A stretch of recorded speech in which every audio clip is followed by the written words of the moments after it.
Hello student, मैं हूँ रीना। आप देख रहे हो रीना एकेडमी चैनल। आप सभी बच्चों का मेरे चैनल में स्वागत है और मैं अपने आज के इस वीडियो में आपके लिए लाई हूँ एनसीईआरटी कक्षा 5 हिंदी की बुक रिमझिम का लेसन नंबर 4, जिसका नाम है नन्हा फनकार। तो बच्चों, ये एक बहुत ही प्यारी सी कहानी है और इस कहानी को सभी लोग खूब ध्यान से पढ़िए और सुनिए। इसमें एक छोटा सा बच्चा रहता है और वो अकबर से उसकी कैसे मुलाकात होती है, कैसे बातचीत होती है, यही इस कहानी में दिया गया है। तो आइए हम लोग पढ़ना शुरू करते हैं। वह लड़का एक चौकोर लाल पत्थर के पास बैठ गया। उसने जल्दी जल्दी कोई प्रार्थना बुदबुदाई और छेनी हथौड़ा उठाकर अपने काम में जुट गया। मतलब वो जो लड़का था जिसके बारे में इस कहानी में बात की गई है, वह चौकोर लाल पत्थर के पास बैठ गया था और सभी लोग किसी काम को शुरू करने के पहले कोई ना कोई प्रेयर तो करते होंगे ना अपने ऊपर वाले के लिए। तो इस तरह से ये लड़का भी अपने मन ही मन कोई प्रार्थना पढ़ करके उसने छेनी हथौड़ा उठाया, अपने काम में जुट गया। तो कुछ दिन पहले ही उसने इस पत्थर पर घंटियां की कतारें और कड़ियां उकेरना शुरू किया था। मतलब वो जो लड़का था उसने कुछ दिन पहले ही पत्थर पर जो है घंटी की कतारें और कड़ियां उकेरने का काम उसने शुरू किया था। तो लड़के ने एक अधबनी अधूरी घंटी पर छेनी की नोक टिकाई और सावधानी पूर्वक हथौड़े से घंटी पर नक्काशी करने में जुड़ गया। तो वो जो लड़का था उसने एक अधूरी जो आधा बनी थी उस घंटी को छेनी की नोक पर टिका करके बहुत ही सावधानी से हथौड़े से घंटी पर नक्काशी बनाने में जुट गया। हथौड़े के वार से पत्थर पर जो कटाव उभरता, उससे पत्थर की किरचें छितरा जाती और वह आंखें सिकोड़ लेता। मतलब हथौड़े से मारने पर जो पत्थर थे उसमें से बहुत ही बारीक बारीक कण वो निकल करके उसकी आंखों के पास आते, तो वो आंखों को सिकोड़ कर अपनी आंखों को बचाने की कोशिश करता। साथ साथ धीमी आवाज में वह कुछ गुनगुनाने भी लगता। मतलब वो कुछ गाने भी गा रहा था। उसके चारों ओर जो दूसरे उसके संगत राशि, मतलब जो उसके दूसरे साथ में काम करने वाले थे, वे भी अपने अपने काम में डूबे हुए थे।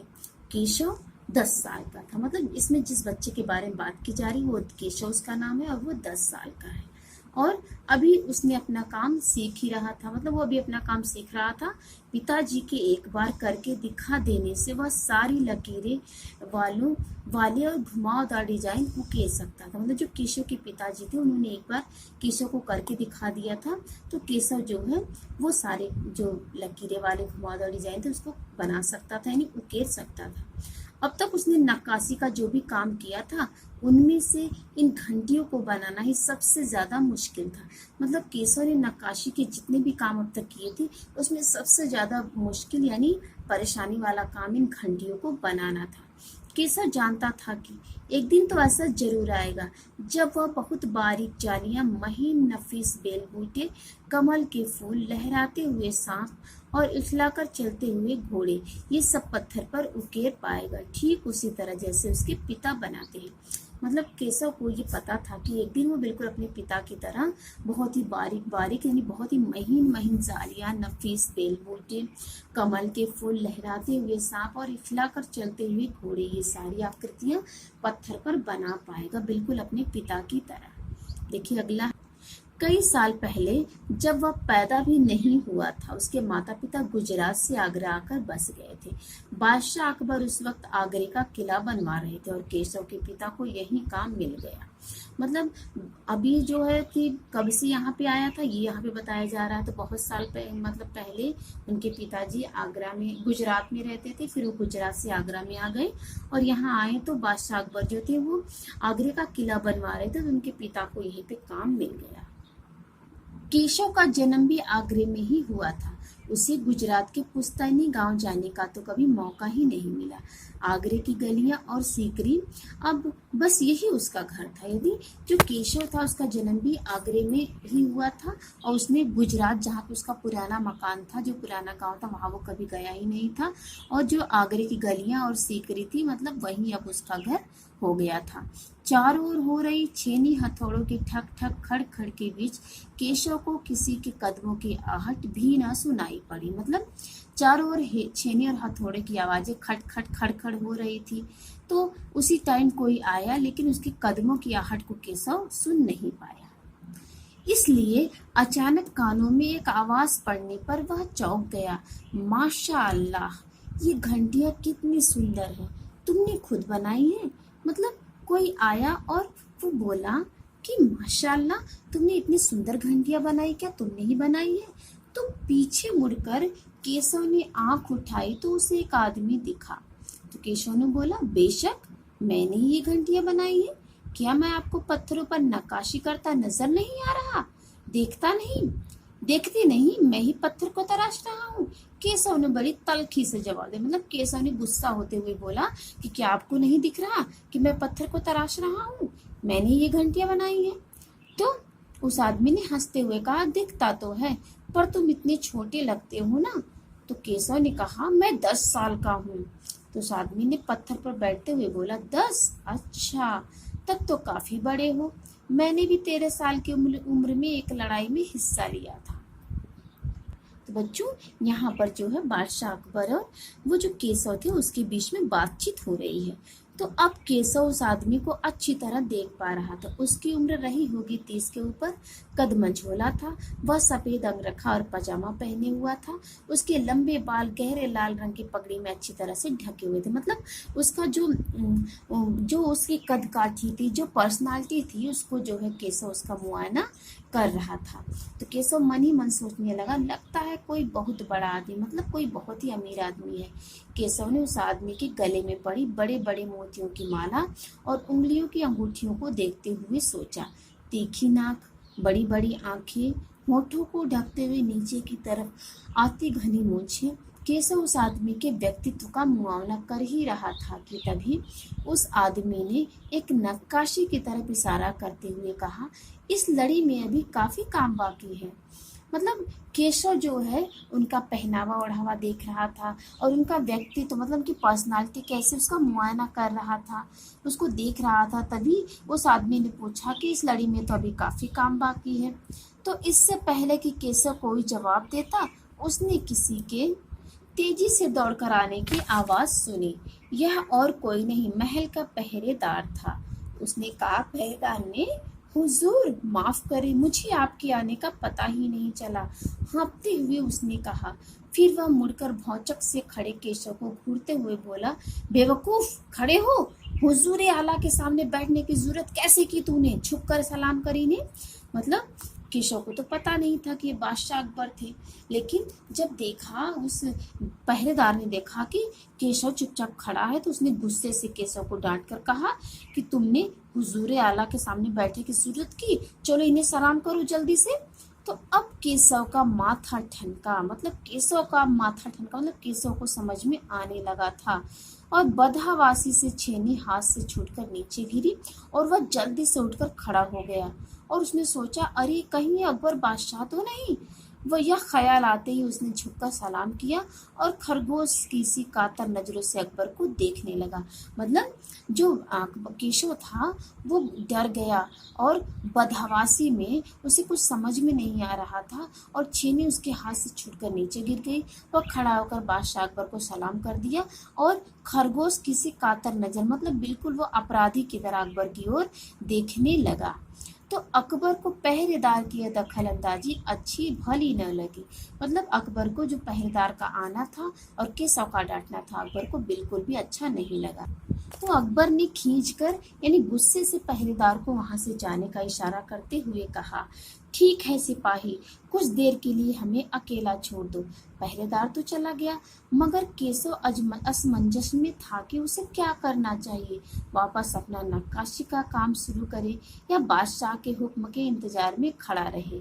दिल तो उसका अभी भी धक धक कर रहा था। हाँ, पर अब वह डरा हुआ नहीं था, क्योंकि अकबर प्यार से उसे देखते हुए मुस्कुरा रहे थे।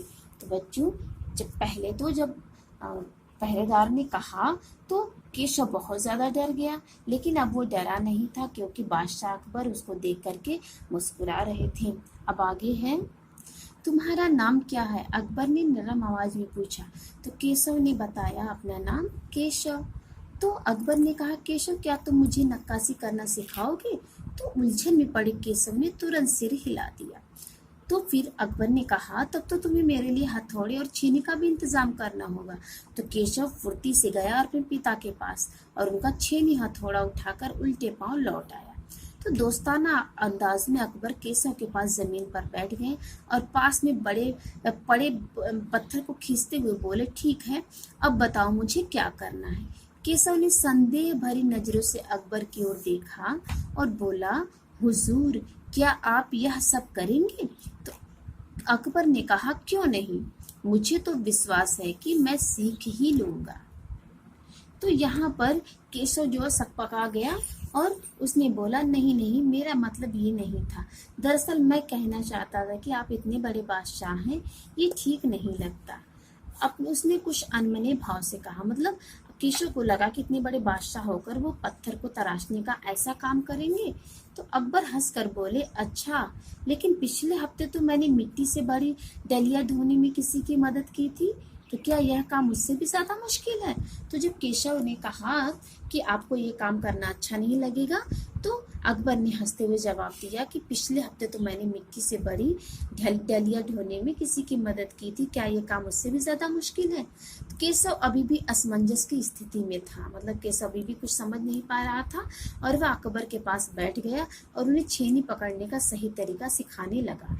फिर जैसे ही केशव के पिता ने उसे सिखाया था, उसने कोयले के टुकड़े से पत्थर पर लकीरें खींची और एक आसान सा नमूना बनाया और बिल्कुल गंभीरता से कहा, देखिए, सिर्फ इन्हीं लकीरों को बहुत ध्यान से तराशना है। अकबर ने पत्थर पर छेनी रखी और जोर से हथौड़े से वार किया, जिससे कटाव ज्यादा गहरा हो गया। तो केशव ने बादशाह अकबर की गलती को तुरंत पकड़ लिया और बोले, अरे अरे, नहीं नहीं, हथौड़ी को आहिस्ता से मारना है, ऐसे। उसने करके दिखाया और केशव ने बोला, और हाँ, अपनी आंखें थोड़ी मीच कर रखें, वरना किरची उड़कर आंखों में चली जाएंगी। तो अकबर ने मुस्कुराकर जवाब दिया, जी हुजूर। और जवाब में केशव भी मुस्कुरा उठा। वह लगभग भूल ही गया था कि उसके बगल में बैठा यह व्यक्ति हिंदुस्तान का बादशाह है। एक अनाड़ी से वयस्क पर अपने काम की धाक जमाने में उसे मजा आ रहा था। मतलब जो केशव था वो जो है कि एक वयस्क अनाड़ी वयस्क, मतलब जिनको तराशना पत्थरों को नहीं आता था, उनके ऊपर अपनी धाक को जमाने में केशव को मजा आने लगा था और वह बड़े ध्यान से देख रहा था कि अकबर किस तरह लकीरों को उकेर रहे हैं। और बादशाह से जरा सी भी चूक हो जाने पर फौरन जो है कि उनको उनकी तौरे चढ़े, मतलब वो बादशाह को डांटने लगता। तो काम करते करते अकबर पूछ बैठते, केशव सही नहीं है क्या? और केशव सिर हिलाकर अपनी असहमति जता देता, मतलब केशव कहता, नहीं, सही नहीं है। अकबर इत्मीनान से बैठ गए और केशव को काम करते हुए देखने लगे। अपने काम में खोए हुए उन दोनों को इस बात का एहसास नहीं हुआ कि आसपास मौजूद दूसरे संगत रास उन्हें बड़े कौतूहल से देख रहे हैं। मतलब इस तरह से अकबर को सिखाते हुए और अकबर सीखते हुए अपने काम में इस तरह से भूल गए, उनको पता ही नहीं चला कि उनके अगल बगल जितने साथ में काम करने वाले थे, वे लोग जो है इनको बहुत ही कौतूहल से, बहुत ही उत्सुकता के साथ देख रहे हैं। तो अकबर ने गौर किया कि केशव जो है पत्थर पर बने नमूनों को ही नहीं तराश रहा है, बल्कि अपनी तरफ से भी उसमें कुछ जोड़ रहा है, जिससे वे डिजाइन ज्यादा खूबसूरत लग रहे थे। लड़के के काम करने के अंदाज को देखकर अकबर ने धीमे से कहा, केशव देखना, एक दिन तुम बड़े फनकार बनोगे, मतलब बड़े फनकार मतलब बहुत ही बड़े गुणी बनोगे। हो सकता है कि एक दिन तुम मेरे कारखाने में काम करो। तो केशव ने पूछा, कारखाना? कैसा कारखाना? तो अकबर ने कहा, बस एक बार ये महल तैयार हो जाए और लोग आगरा से आकर यहाँ बस रहने लगे, तब मैं कारखाने बनवाऊंगा। इन कारखानों में मेरी सल्तनत के बढ़िया फनकार और शिल्पकार होंगे, चित्र बनाने वाले कलाकार और जो है गलीचों के बुनकर, संगतराज, पत्थर और लकड़ी पर नक्काशी करने वाले शिल्पकार सभी यहाँ काम करेंगे। केशव का चेहरा चमक उठा। वह मुस्कुराते हुए बोला, मैं वहाँ जरूर काम करना चाहूँगा। अकबर उठ खड़े हुए और जाते हुए बड़े प्यार से केशव का कंधा थपथपाया और कहा, अच्छा बेटा, अपना काम जारी रखो। तो केशव ने बड़ी उत्सुकता से पूछा, हुजूर क्या आप दोबारा आएंगे? तो अकबर ने जवाब दिया, मैं जरूर आऊंगा केशव। फिर तो पूरे दिन संगत राशियों के बीच केशव की धूम मची रही। वह बार बार बादशाह से हुई अपनी मुलाकात सबको सुनाता रहा। रात हो चली थी। केशव बहुत थका हुआ था, पर आंखों में नींद कहाँ। वह धीरे से अपने पिता के बिस्तर में घुस गया। पिता ने मुस्कुराकर कहा, तुम तो अभी से इतने प्रसिद्ध हो गए हो। तो बादशाह सलामत में क्या कहा है कि मतलब अब जो बादशाह सलामत से हुई बातचीत को जो केशव अपने पिताजी से बताने लगा कि बादशाह सलामत ने कहा है कि एक दिन मैं बहुत बड़ा कलाकार बनूंगा। अपने सिर को पिता की बाहों के सहारे टिकाकर केशव धीरे से बोला, हमारे बादशाह बहुत ही नेक इंसान है। बिल्कुल सही। मतलब जब केशव ने कहा हमारे बादशाह बहुत नेक इंसान है तो उनके पिताजी ने कहा बिल्कुल सही। कुछ सोचकर केशव ने पूछा, बाबा एक बात बताओ, बादशाह के पास आगरा में एक से बढ़कर एक खूबसूरत महल है, फिर वे सीकरी में यह महल क्यों बनवा रहे हैं? तो पिता ने कुछ याद करते हुए बताना शुरू किया, हाँ बेटा, बादशाह का आगरा बहुत सुंदर शहर है, पर सीकरी में नया शहर बनवाने का भी खास कारण है। मैंने सुना है कि जब बादशाह अकबर की कोई संतान नहीं थी, इस वजह से वे परेशान रहते थे। हर वक्त वे बहुत से साधु संतों और फकीरों के पास गए। भटकते भटकते बादशाह ख्वाजा सलीम चिश्ती के पास सीकरी आए और उन्होंने ही बादशाह को बताया कि उन्हें एक नहीं तीन तीन संतानें होंगी। तो केशव ने बहुत ही चहकते हुए कहा, सजादा, सलीम, मुराद और दनियाल। तब उनके पिता ने कहा, बिल्कुल सही। तब बादशाह ने ख्वाजा सलीम चिश्ती के सम्मान में सीकरी में नगर बसाने का फैसला किया। तो केशव ने कहा, अच्छा अब समझा, इसलिए बादशाह अकबर ने अपने बेटे का नाम सलीम रखा है। हाँ, और इसी कारण हम यहाँ एक नए शहर के लिए पत्थरों को तराश रहे हैं। तो ये जो है केशव के पिता ने जवाब दिया।